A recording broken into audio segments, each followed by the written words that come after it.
দর্শক, খুলনা থেকে আমি যুক্ত আছি বাবুল আক্তার। আসছে ত্রয়োদশ জাতীয় সংসদ নির্বাচনকে সামনে রেখে খুলনার অলিতে গলিতে, হাট বাজারে এবং হোটেল রেস্টুরেন্টে চলছে নির্বাচনী আলোচনা সমালোচনা। এ যেন এক উৎসবের আমেজ। তো আগামী এই নির্বাচনকে কেন্দ্র করে আমরা জানতে চাই সাধারণ মানুষের কথা, তাদের আগামী প্রার্থীদের ভোট দিয়ে কাকে নির্বাচিত করবে, কেমন প্রার্থী চায় তারা, আর নির্বাচিত হয়ে তাদের প্রতিশ্রুতি বা কী, এই নিয়ে কথা বলবো সাধারণ ভোটারের সাথে। চলুন, কয়েকজন ভোটার এখানে রয়েছে, তার সাথে কথা বলি, তাদের প্রতিক্রিয়া জানতে চাই যে আসলে তারা কী ধরনের প্রার্থীকে ভোট দেবেন, কেমন প্রার্থীকে তারা নির্বাচিত করবেন। তা আপনার কাছে জানতে চাই, আসছে ত্রয়োদশ জাতীয় সংসদ নির্বাচনে, সেই নির্বাচনে খুলনা ৩ আসনে আপনার চাওয়া কী, পাওয়া কী, এবং সাধারণ যে ভোটারদের পক্ষ থেকে আপনারা কেমন প্রার্থীদের ভোট দিবেন? আসসালামু আলাইকুম। এখন নির্বাচনের জন্য মাঠের অনেক মানুষই অনেকভাবে তৎপর। তার ভিতরে আমরা সাধারণ মানুষ চাই একজন সৎ, যোগ্য, নিরপেক্ষ, যে খুলনা ৩ আসন, যেমন খুলনা ৩ আসনের ভিতরেই হলো গিয়ে সমস্ত জুট মিল, চলে জুট মিলকে কেন্দ্র করে ছিল হলো গিয়ে সারা বাংলাদেশের শিল্পনগরী খুলনা। সেই শিল্পনগরী খুলনা আজকে মৃত্যুর পথে, মৃত্যুর দ্বার প্রান্তে।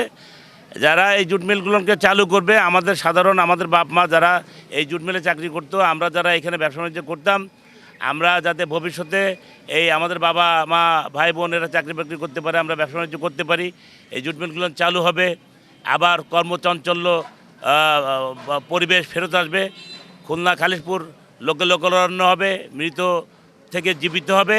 আমরা চাই এমন একজন প্রার্থী যে আমাদের ভিতরে এখন মোটামুটি আমরা যাকে তৎপর দেখতে পাচ্ছি, একজন প্রার্থীকে দেখতে পাচ্ছি, সে সর্বদিক থেকে মাদকের বিরোধিতা করতেছে, চাকরির প্রতিশ্রুতি দিচ্ছে, শিক্ষক সমাজের পাশে থাকতেছে, ছাত্রদেরকে বই কিনে দিচ্ছে। সে একজন প্রার্থী যাদেরকে আমাদের ভালো লাগে, আমরা চেষ্টা করব এবং সবাই মিলে চাবো সেই জন্য জয়যুক্ত হয়ে মৃত খালিশপুরকে আবার জীবিত খালিশপুরের উপর দান করে।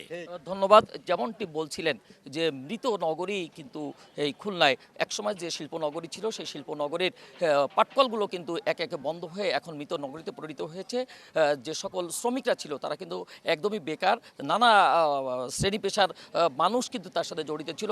আর সেই শ্রমিকরা কিন্তু পেশা পরিবর্তন করে এখন ভিন্ন পেশা বেছে নিয়েছে। তাদের পরিবার পরিজন নিয়ে কিন্তু মৃত্যুর দিকে প্রায় ঢুকে পড়েছে। অসুস্থ যে রুগী রয়েছে তাদের কিন্তু তাদের যে চিকিৎসা, সেই চিকিৎসাও কিন্তু তারা দিতে পারছে না, এই পরিস্থিতিতে দাঁড়িয়েছে। তারপরে কিন্তু তারা বেঁচে থাকার তাগিদে যুদ্ধ করছে সমাজে বেঁচে থাকার জন্যে। দর্শক, এখন আমি কথা বলবো, এখানে কয়েকজন শ্রমিক রয়েছে, সেই শ্রমিকদের সাথে, যে এখন তাদের জীবন জীবিকা কিভাবে চলছে, আর যারা নির্বাচিত হবেন তারপরে তাদের প্রতিশ্রুতিটা কি থাকবে, তাদের আশা কি থাকবে, এমন একজন শ্রমিকের সাথে কথা বলবো। সামনে নির্বাচন, আর এই নির্বাচনে আপনি কেমন লোকে নির্বাচিত করতে চান, এবং যিনি নির্বাচিত হয়ে আসবেন তার কাছে আপনার প্রতিশ্রুতি কি, আপনার চাওয়া কি? আসসালামু আলাইকুম।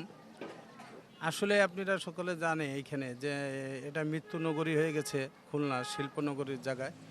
এই শিল্প প্রতিষ্ঠান যে সকল নেতৃবৃন্দ চালু করবেন এবং এইখানে কর্মব্যবস্থা করবেন এবং এইখানে শিক্ষা ব্যবস্থা, যেহেতু আমাদের শিক্ষা ব্যবস্থা খুলনায় প্রচুর, খালিশপুরে আমাদের শিক্ষা ব্যবস্থা খুবই ভেঙে পড়েছে।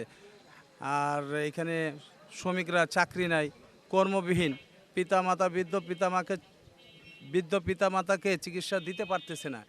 যেহেতু এইখানে যে এই শিল্প প্রতিষ্ঠান চালু করবে, যে কর্ম ব্যবস্থা করে দেবে, শিক্ষা ব্যবস্থা করবে এবং দরিদ্রতা দূর করবে, তাকেই আমরা ভোট দিয়ে জয়লাভ করাবো।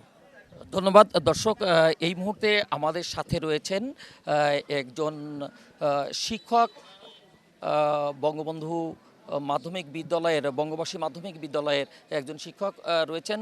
তিনি হচ্ছে বঙ্গবাসী মাধ্যমিক বিদ্যালয়ের প্রধান শিক্ষক। আসলে তার প্রতিক্রিয়া জানতে চাবো এবং মূল সমস্যা কি 3 আসনের, সেই বিষয়টা তার সাথে কথা বলতে চাই। বর্তমানে খুলনার যে 3 আসনে, 3 আসনে মূলত সাধারণ মানুষের সমস্যাটা কি? খুলনা 3 আসনে তো প্রচুর সমস্যা রয়েছে। আপনারা জানেন যে এইখানে, যেমন আমি যদি আমার দিকটাই বলি, আমার স্কুলে প্রায় 15 থেকে 1600 স্টুডেন্ট ছিল, কিন্তু এই শিল্পনগরী মৃত হয়ে যাওয়ায়, জুট মিলগুলো বন্ধ হয়ে যাওয়ায়, এখান থেকে ম্যাক্সিমাম মানুষ চলে যাওয়ায় এখন আমাদের শিক্ষার্থীর স্বল্পতা হয়েছে, স্কুল চালানো সম্ভব হচ্ছে না।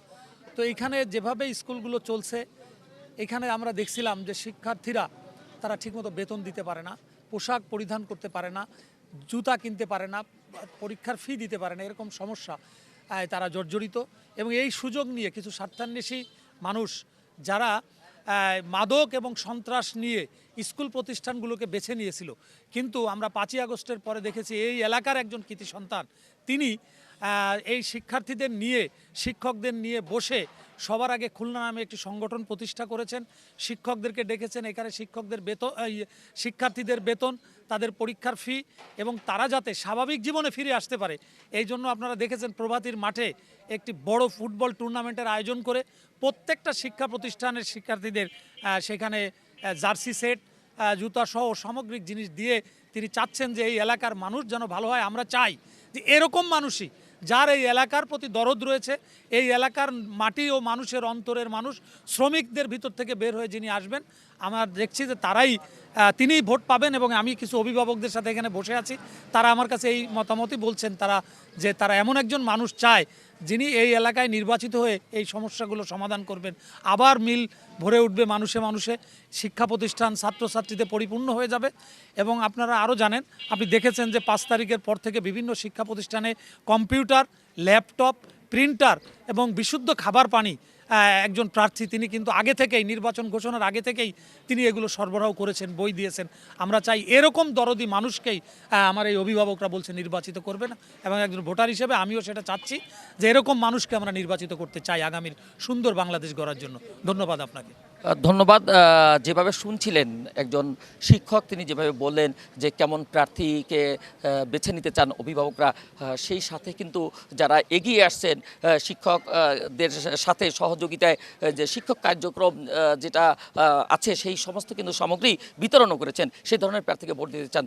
দর্শক, আমাদের সাথে রয়েছেন একজন শ্রমিক নেতা যিনি আন্দোলন সংগ্রামে এবং মিল চালুর ব্যাপারে অগ্রণী ভূমিকা পালন করেছিলেন এবং এখনও রয়েছেন তিনি সাধারণ শ্রমিকদের মাঝে।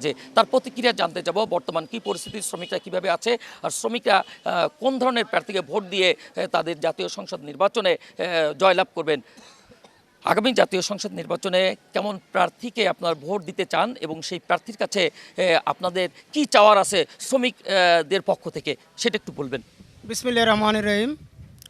আমরা বিগত 15টি বছর যে ব্যক্তিকে আমাদের মাঝে পেয়েছি, যিনি শ্রমিকদের উন্নয়নের জন্য সর্বসময় শ্রমিকদের পাশে ছিলেন এবং বন্ধ মিল কারখানা চালু করার জন্য যিনি বদ্ধপরিকর, তাকে শ্রমিকরা সবসময় এই 15টি বছর কাছে পেয়েছে। আমরা সেই প্রার্থীকেই জয়যুক্ত করব এবং আপামর শ্রমিক জনতা, আগামী সরকার যেনারা আসবেন, বিগত সরকার যে রাষ্ট্রায়ত্ত পাটকলগুলি বন্ধ করে গিয়েছে, খালিশপুর শিল্পহীন অবস্থায় রেখে গিয়েছে, আমরা চাই সেই মিলগুলো যেনারা ক্ষমতায় আসবেন এই মিলগুলো পুনরায় চালু করবেন এবং যাকে আমরা শ্রমিকের পাশে আমরা এতদিন পেয়েছি, আমরা তাকেই নির্বাচিত করব। সাধারণ শ্রমিকরা তাকেই ভোট দেবে ইনশাল্লাহ। ধন্যবাদ। দর্শক, যেমনটি শুনছিলেন, খুলনা 3 আসনটা শিল্পনগরী, খালিশপুর, দৌলতপুর ও খানজাহানি থানার আংশিক এলাকা নিয়েই খুলনা 3 আসন। আর এই 3 আসনে 2,54,000 ভোটার রয়েছে এখানে। আর এই ভোটারদের আশা, যে ব্যক্তি এই বন্ধ মিল কলকারখানা চালুর ব্যাপারে এগিয়ে আসবে, সংসদে এই মিল চালুর ব্যাপারে কথা বলবে, এছাড়া শিক্ষা থেকে শুরু করে মাদক নির্মূল করবে, এমন প্রার্থীকে তারা বেছে নিতে চায় এবং এমন প্রার্থীকে ভোট দিয়ে আগামী নির্বাচনে জয়লাভ করে জাতীয় সংসদ নির্বাচনে পাঠাতে চায়। এই ছিল আমার কাছে খুলনা 3 আসনের আগামী জাতীয় সংসদ নির্বাচনের সাধারণ ভোটারদের প্রতিক্রিয়ার সর্বশেষ খবর।